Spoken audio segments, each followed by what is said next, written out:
1 2 3 4 5 5টা প্রপার্টিজ আছে। 5টা প্রপার্টিতে কিভাবে সিলেকশন করবেন ম্যাজিক ওয়ান টুল দিয়ে আপনার অবজেক্টকে বা শেপকে, সেটা আপনাদের দেখাবো। এটাই হচ্ছে ম্যাজিক। ঠিক আছে, আপনি এই কাজটা করতে পারতেন। বললাম না, যে কাজটা 2-3 মিনিটে করবেন সেই কাজটা আপনি 2-1 সেকেন্ডের মধ্যে করতে পারবেন।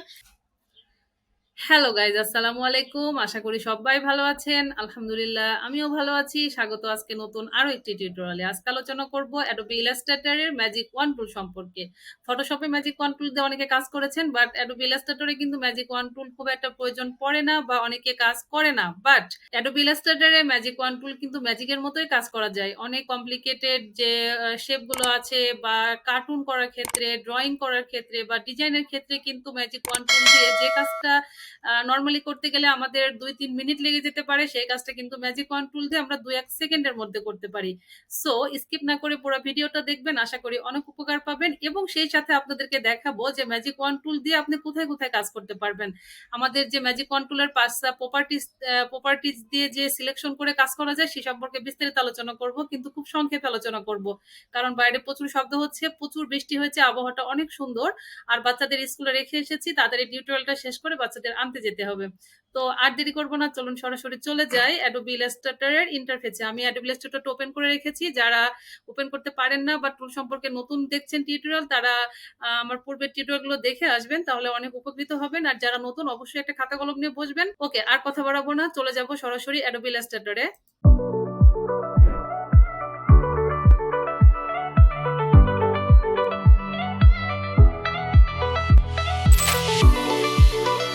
ওকে, তো আমি অ্যাডোবি ইলাস্ট্রেটরটি ওপেন করে রেখেছিলাম এবং কিছুক্ষণ আগে মাত্র কিছু ভাবছিলাম যে আপনাদেরকে আমি কিভাবে বোঝাবো। তো আপনাদের যদি টিউটোরিয়াল শুরু করার পরে আমি এত বেশি ডিজাইন বা শেপ নিতে যেতাম, তাহলে একটু সময় বেশি লাগতো, টিউটোরিয়ালটা বোরিং হয়ে যেত।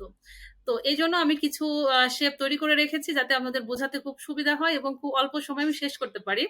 তো যাই হোক, এখানে হচ্ছে ম্যাজিক ওয়ান টুলটা কোথায় সেটা আগে দেখে আসি। তো এখানে ফার্স্টে হচ্ছে সিলেকশন টুল, দেন ডিরেক্ট সিলেকশন টুল, দেন 3 নম্বরে রয়েছে ম্যাজিক ওয়ান টুল। তো আমরা মাউসের কার্সারটা নিয়ে গেলে দেখতে পাচ্ছি ম্যাজিক ওয়ান টুল, এবং কি সুন্দর কার্টুনে, ওই যে অনেকের কার্টুনের হাতে দেখা যায় না, বা ক্রিসমাসের ম্যাজিকের মতো একটা লাঠি উপরে স্টার মতো থাকে, ঠিক তেমনই দেখতে, অনেক ইন্টারেস্টিং, তাই না? যাই হোক, তো এই ম্যাজিক ওয়ান টুল দিয়ে কিন্তু ম্যাজিকের মতোই কাজ করা যায় এবং বেশ ইন্টারেস্টিং। যারা নতুন অবস্থাতে প্র্যাকটিস করবেন বা শিখবেন, তারা এই ধরনের টুলগুলো নিয়ে কাজ করবেন, অনেক মজা লাগবে এবং কাজে কিন্তু বেশ ভালো একটা আনন্দ পাবেন। ওকে, তো ম্যাজিক ওয়ান টুল দিয়ে কাজ করতে গেলে তো আমাদের শেপ লাগবে বা অবজেক্ট লাগবে। তো আমি ফার্স্টে কিছু শেপ তৈরি করলাম, বাট ভাবলাম যে ঠিক আছে, আপনাদের তো মনে হতে পারে যে আসলে কাজটা করে কোথায়।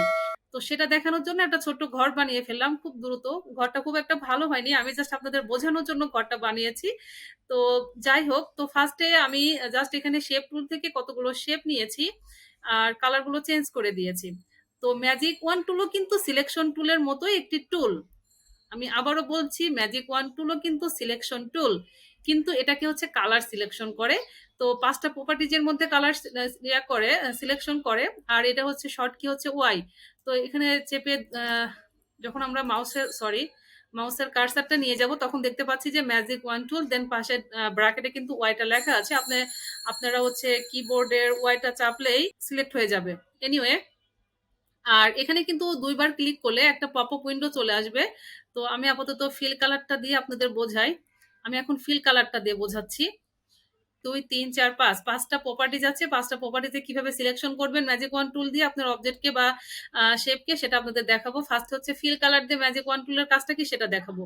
এখন আমি ম্যাজিক ওয়ান টুলটা নিলাম, জাস্ট আমি যদি এই রেড কালার পলিগনটার উপরে ক্লিক করি, তাহলে দেখেন এখানে 1 2 3, এই যে 1 2 3 4টা যে পলিগন আছে সেটা সিলেক্ট হয়ে গেছে। ইভেন আমার তো এখানে আসলে আপনাদের বোঝানোর জন্য আমি বেশ কিছু শেপ তৈরি করে রেখেছি। সবগুলো এখানে আমার আর্টবোর্ডের মধ্যে যতগুলো লাল কালার আছে প্রত্যেকটা কিন্তু সিলেকশন হয়ে গিয়েছে।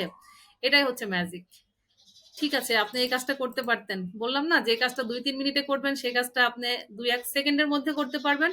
আমার মনে করেন এই পলিগনগুলোকে আমি কালার চেঞ্জ করব, তাহলে আমাকে এটা ধরতে হবে, দেন শিফট চেপে ধরে রাখি, এটা ধরতে হবে, এটা ধরতে হবে, এটা ধরতে হবে। এইভাবে করে আপনাকে সময় নিয়ে সিলেকশন করে দেন এটা কালার চেঞ্জ করেন বা যেটা করেন সেটা করতে পারবেন। বাট ম্যাজিক টুলের কাজটা হচ্ছে জাস্ট ম্যাজিক টুলে গেলাম, ভাবেন আমি এখন ইয়েলো সিলেক্ট করে কালারটা চেঞ্জ করব।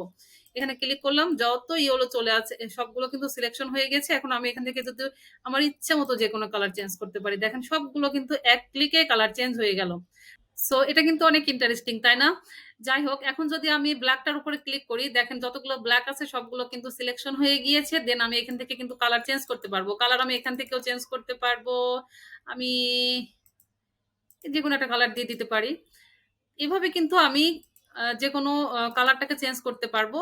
যদিও বলা বাহুল্য, এটা কিন্তু শুধু কালারটাই আপনি চেঞ্জ করতে পারবেন। এই ৪-৫ টা প্রপার্টিজ এর উপর ভিত্তি করে কালার আছে, স্ট্রক ওয়েট আছে, অপাসিটি আছে, ব্লেন্ডিং মোড আছে। আমি এক, এক করে যাচ্ছি।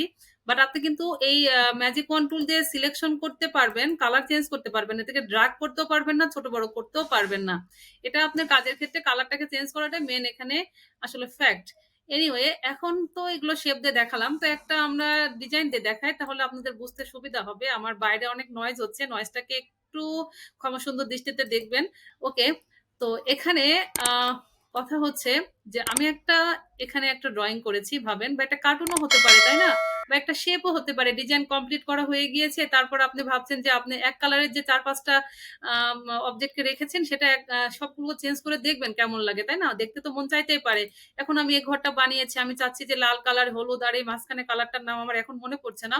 তো আপনি চাচ্ছেন যে এই কালারগুলো হচ্ছে আপনি আলাদা করে দেখবেন যে ঘরটা কেমন লাগে। অবশ্যই দেখার প্রয়োজন আছে, কারণ একটা ডিজাইন করার পরে কিন্তু কালার অনুযায়ী আপনাকে সেটা ডিসাইড করা লাগতে পারে যে এই কালারটা ভালো লাগছে না ওই কালারটা। তখন ধরে প্রত্যেকটা অবজেক্টকে কালার চেঞ্জ করা কিন্তু অনেক সময়ের ব্যাপার। তো এক্ষেত্রে কিন্তু ম্যাজিক ওয়ান টুল দিয়ে আপনি ম্যাজিকের মতো এক ক্লিকে কাজ করতে পারেন। So interesting. সো এখানে আমি যদি রেডটাকে ক্লিক করি, এখানে যতগুলো রেড আছে সব সিলেকশন হয়ে গিয়েছে। ইভেন আমার আর্টবোর্ডের মধ্যে যত রেড দেখেন সবগুলো সিলেকশন হয়ে গিয়েছে। ওকে, এখন আমি চাচ্ছি যে এই রেডটাকে একটু চেঞ্জ করে অন্য কালার দিই। ওকে, আমি এই কালারটা দিলাম। কি অদ্ভুত লাগছে।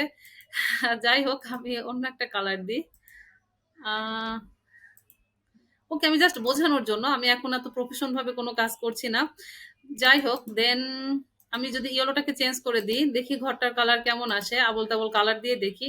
সরি, আমার সিলেক্ট হয়নি, আমি যেহেতু সিলেকশন তুলেছিলাম।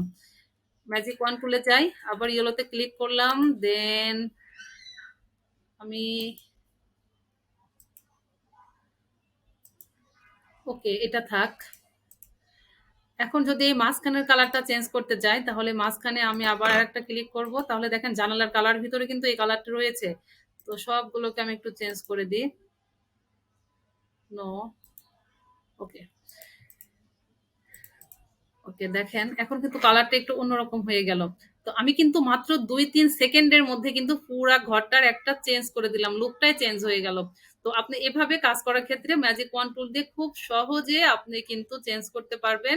যদি না জেনে থাকেন, যদি ফার্স্ট জেনে থাকেন এ সম্পর্কে, অবশ্যই কমেন্টে জানাবেন। আর ভিডিওটি কেমন লাগছে সেটাও জানাবেন। আর আপনারা যদি প্র্যাকটিস করেন সেটাও আমাকে জানাবেন। ওকে, এখন চলে যাবো স্টক কালারের ক্ষেত্রে। হ্যাঁ, এখানে টলারেন্সটা 5 দেওয়া আছে, টলারেন্সটা 5 দিয়ে রাখবেন, 0 দিয়ে রাখতে পারেন। তো যাই হোক, এখানে স্টক কালারটা অন করে দিলাম। আমি তখন ফিল্ড অফ করে দিই। এবার একটু স্টক কালারটা আপনাদের দেখাই, ঠিক আছে? আমার এখানে শেপের মধ্যে আমি কোনো স্টক নিই নাই। আমি এখান থেকে একটু দেখাই জুম করে। এই যে আমি স্টকটা এখানে কম বেশি করে রেখেছি। স্টক ওয়েটের মধ্যে আমি কম বেশির ব্যাপারটা বোঝাবো। এখানে জাস্ট স্টক কালারটা আপনাকে সিলেকশন করবে একই কালারের। ওকে, তো ম্যাজিক ওয়ান টুল দিলাম, এটাকে ক্লিক করলাম। দেখেন একই কালারের যতগুলো স্টক আছে সবগুলো সিলেক্ট হয়ে গেল। এখন আমরা এটাকে কিন্তু, এই যে স্টক কালার, এটাকে কিন্তু আমরা চেঞ্জ করতে পারবো। সবগুলো একবারে চেঞ্জ হয়ে গেল। এটা আর বোঝালাম না, বেশি এক কথা বারবার বলার কোনো প্রয়োজন নেই। এখন চলে যাব নেক্সট, স্টক ওয়েট। আমরা এটা অফ করে দিই, স্টক ওয়েটটাকে রাখি। এবার হচ্ছে স্টক ওয়েট। স্টক ওয়েটটা হচ্ছে এই যে এখানে পিটি যত দিবেন, ওই পিটির নিচে যতগুলো পিটি থাকবে একটা শেপের মধ্যে, আই মিন আমি বলতে চাচ্ছি যে, আচ্ছা, ফটোশপের ক্ষেত্রে কিন্তু পিক্সেল থাকে, আর হচ্ছে ইলাস্ট্রেটরে পয়েন্ট বা পিটি। তো এই যে একটা ডিজাইনের, এই যে আমার এই শেপটার ভিতরে কিন্তু এখানে হচ্ছে কত পিটি আছে, 3 পিটি আছে। ওকে, তো আমি এটা দিয়ে দেখাই যে আমি যদি এখন ম্যাজিক ওয়ান টুল দিয়ে এখানে ক্লিক করি, তাহলে এই 3 পিটির নিচে যতগুলো শেপেরই পিটি থাকবে না কেন, আই মিন 3 পিটির মধ্যে আছে সবগুলো কিন্তু সিলেকশন হয়েছে। এখানে কালার কিন্তু না। দেখেন এটা কিন্তু অন্য কালার, এটা অন্য কালার, বাট এখানে এখানে হচ্ছে স্টক ওয়েটটা এখানে টলারেন্সের উপর ডিপেন্ড করছে। ওকে, এখন যদি আমি এই পিটিটাকে বাড়িয়ে দিই, যদি মনে করেন আমি 35 দিলাম, তাহলে 35 পিটির নিচে যতগুলো পিটিওয়ালা শেপ আছে সবগুলো সিলেকশন হয়ে যাবে। সো আমি যদি এখন এটাকে ক্লিক করি, তারপরও দেখেন এই যে মোটা পিটি আছে এটাও কিন্তু সিলেকশন হয়ে গিয়েছে। আমি কি বলতে চাচ্ছি নিশ্চয়ই বুঝতে পেরেছেন। এখানে টলারেন্সে যত পিটি দিবেন ওই পিটির নিচে যতগুলো পিটি থাকবে সবগুলো সিলেকশন হয়ে যাবে। একটা ডিজাইনের মধ্যে এমন থাকতেই পারে। ওকে, আশা করি বুঝতে পেরেছেন। সেম অপাসিটির ক্ষেত্রে এরকম। আমার এখানে অপাসিটি 5% দেওয়া আছে টলারেন্স। আমার এখানে কোনো শেপেই কিন্তু অপাসিটি 100 এর নিচে নাই। তাই আমি যদি একটাকে ক্লিক করি দুনিয়ার যা এখানে আছে সব সিলেক্ট হয়ে যাবে। দেখেন, কারণ আমার এখানে কোনো অবজেক্ট বা কোনো শেপেরই কিন্তু অপাসিটি কমানো নাই। তো অপাসিটি কম বেশি করেও তো অনেক সময় ডিজাইনের কালার নেওয়া হয়। তো একই অপাসিটির কালার চেঞ্জ করার ক্ষেত্রে আপনি ক্লিক করলে ওই ধরনের আপনি সিলেকশন পেয়ে যাবেন। আশা করি বুঝতে পেরেছেন। আর ব্লেন্ডিং মোডটাও সেম। তো এই টিউটোরিয়ালটি দেখার পরে আপনারা যারা কাজ করবেন তারা যদি কাজের ক্ষেত্রে এই ধরনের কালার চেঞ্জ করার প্রয়োজন পড়ে বা আপনার মনে হয় যে আমি চাচ্ছি যে দেখবো আমার আমি ডিজাইনটা কমপ্লিট করার পরে যে আমি এই কালার দিয়ে করলে কেমন হয়, এই কালার দিয়ে করলে কেমন হয়, তখন কিন্তু ধরে কালার চেঞ্জ না করে আপনি সরাসরি ম্যাজিক ওয়ান টুল দিয়ে কাজটা করতে পারবেন। আর যদি আমার কথাগুলো আপনারা বোধগম্য হয় সেটাই হচ্ছে আমার সার্থকতা। আর যদি বোধগম্য হয় অবশ্যই লাইক করবেন, কমেন্ট করবেন। আর যারা সাবস্ক্রাইব করেছেন প্রত্যেককে অনেক ধন্যবাদ। আর যারা সাবস্ক্রাইব করেননি তারা অবশ্যই সাবস্ক্রাইব করে দিবেন। আজকে টিউটোরিয়ালটি এ পর্যন্তই। সবাই ভালো থাকবেন, সুস্থ থাকবেন। যাওয়ার আগে প্রতিদিনের মতো আজকেও বলে যাব, আপনারা যেখানে সেখানে ময়লা ফেলবেন না, আপনাদের বাচ্চাদের যেখানে সেখানে ময়লা ফেলতে দিবেন না। সবাই ভালো থাকবেন, সুস্থ থাকবেন। আমার পরিবারের জন্য দোয়া করবেন। আল্লাহ হাফেজ। আসসালামু আলাইকুম।